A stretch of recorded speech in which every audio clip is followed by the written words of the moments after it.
largo y ancho el territorio nacional. Como les dije, hoy día jueves, estamos nuevamente juntos. El momento, sí, interesante, porque al fin y al cabo volvemos a una situación que obliga a hacer un análisis constitucional, estrictamente quizás constitucional, para dar un apoyo, una opinión, de eso se trata, que pueda ojalá sí ser recibido por los actores, el Poder Legislativo o el órgano legislativo y el órgano ejecutivo, que es donde ha habido más que choques, algunas diferencias y quizás no se sientan bien en sus cargos en cuanto a la convicción de lo que representan y de lo que tenemos que hacer por nuestro país. Lo primero que quiero dejar constancia y recordarles es que la constitución política vigente del Perú, del Estado peruano, señala que los ministros de Estado son responsables solidariamente de todas las infracciones y delitos que cometa el presidente de la República. Y digo esto porque a veces se presentan casos, ¿no? Y una de las cosas que sucede en nuestro país y que ojalá cambie es que nadie responde por lo bueno ni por lo malo que hace, pero nadie responde en general, ¿no? Y cuando recuerdo esto, los ministros de Estado, hablamos por ejemplo de la Junta Nacional de Justicia o de otros organismos que están revestidos también del derecho de acusación constitucional, de la inmunidad con algunas limitaciones, y no sabemos cómo será mañana. Pero lo que sí es real es que quienes han llevado adelante elecciones con personas que han sido ministros de Estado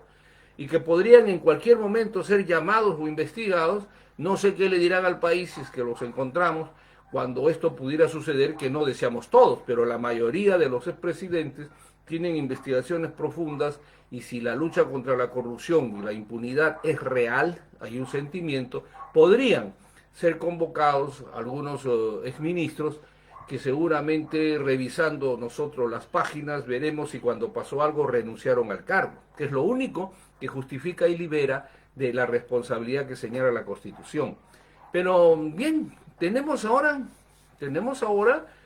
un debate que quizás es cuestión de acomodar las palabras y redacciones en cuanto a la inmunidad, que no debe ser impunidad. Yo quiero que entienda la gente que la impunidad es precisamente que no se sancione, que no se cumpla con sancionar, y en este caso con un criterio cuasi personal, con severidad, los delitos de corrupción que tanto daño le hacen a la República. Siempre hay que recordar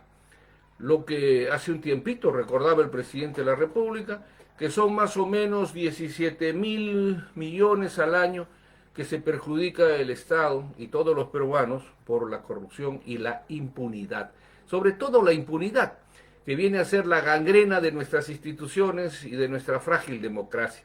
Prueba de ellos, mis amigos, para bien o para mal, es que en estas investigaciones, ¿se acuerdan ustedes de los cuellos blancos, de Odebrecht, 20.000 grabaciones, los fiscales de la nación, todos viaje a Curitiba, a Sao Paulo, es decir, han viajado tanto y no han traído a ninguno detenido. Y los que estaban detenidos preventivamente ya todos están en su casa. Eso, si se concretase, sin que hayan los procesos y las condenas que están esperando los peruanos por el bien de la República, obviamente sería el éxito total de la impunidad. Pero tenemos ahora que deben definirse las posiciones muy claras. Los que quieren en el Congreso y en el país que no haya ningún tipo de inmunidad, vamos por partes primero, y los que creen que debe haber una inmunidad controlada, etcétera, me refiero a nivel del Parlamento. Y ahora del presidente, que también se ha levantado, y obviamente a los miembros del tribunal y al defensor del pueblo y a todas las altas dignidades. Lo cual para algunos puede parecer muy bien, pero lo que sí también hago una reflexión, que esto nos sirve de lección, porque muchos de ustedes habrán escuchado con alguna frecuencia que hay grandes defensores, entre ellos yo puedo creer en ello, pero tengo una posición doctrinaria idealista con relación al Senado en el mecanismo, cómo debería funcionar, que no encaja en lo que indudablemente lo quieren o plantean algunos, pero lo cierto es que muchos hablan de la necesidad del Senado, plantean el Senado, Pero lo real es que cuando hubo esta crisis en el cual se decía qué débil es la Cámara unicameral, cómo se extraña el Senado de la República, para hacer esa situación frente se creó la segunda votación. Está en el reglamento. Y ustedes habrán notado algo, yo les pediría que me ayuden a que el Congreso informe, la Oficialía Mayor, a todos los peruanos de los hechos importantes, las leyes orgánicas importantes, cuántas han tenido segunda votación. Porque si recordamos la de los últimos días, empezando por leyes importantísimas, leyes orgánicas, siempre han escuchado que alguien dice, presidente, pedimos que se exonere la segunda votación. Entonces, ¿cuánto reflexionan? No, eso era para que se reflexione. Entonces, ahora que se está hablando, pero que bueno, yo respeto demasiado la voluntad popular y la voluntad popular es la que está en el Congreso. Y digamos, en lo judicial al menos, no creo que sea bueno decir cambio mi voto hoy día, lo pongo mañana.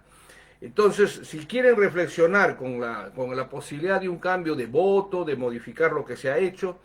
creo que deben meditar en las tesis que uno ha planteado. Nosotros hemos hablado de una inmunidad, no que, porque sigo escuchando con obsesión que se encargue el Poder Judicial, un órgano externo. Es como cuando quieren llamar veedores a decisiones de la soberanía del primer órgano político del Estado. En esto acudo a lo que podemos llamar la autoestima, que revaloren porque el Parlamento, querramos o no, y debe ser así defendido, es el primer órgano político del Estado.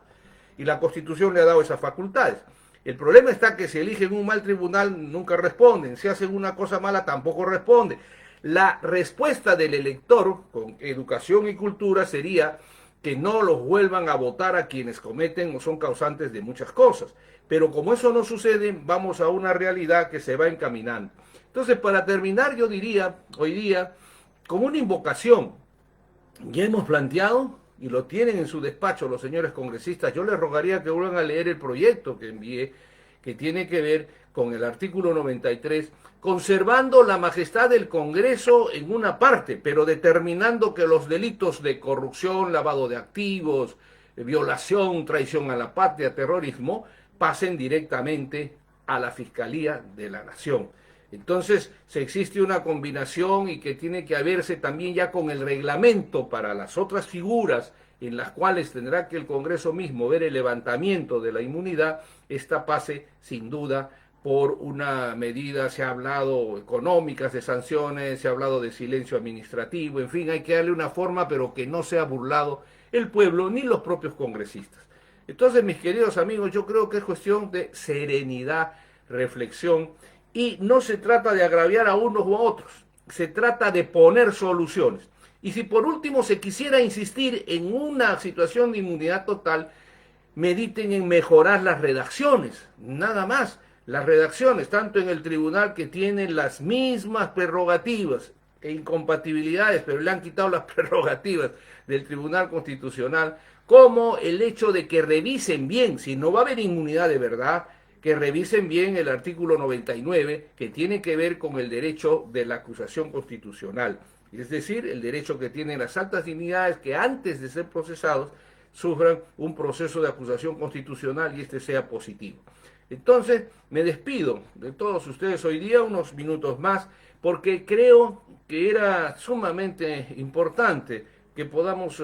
entender y ayudarnos. Al fin y al cabo, nosotros hemos decidido con nuestro voto y al fin y al cabo la Constitución señaló la sucesión presidencial y tenemos el presidente, pero pongan un poquito de amor al Perú, pongan un poquito más de empeño y las personalidades también colaboren, si los convocan o lo que fuera, den su apoyo, porque se trata del futuro de todos los peruanos y yo creo que hay futuro, siempre y cuando, digamos, con fortaleza, con dignidad, con honor, no a la impunidad, no a la impunidad y esta se concrete en nuestros actos. No hagan que todos los discursos se borren con los hechos de las personas. Gracias y hasta pronto.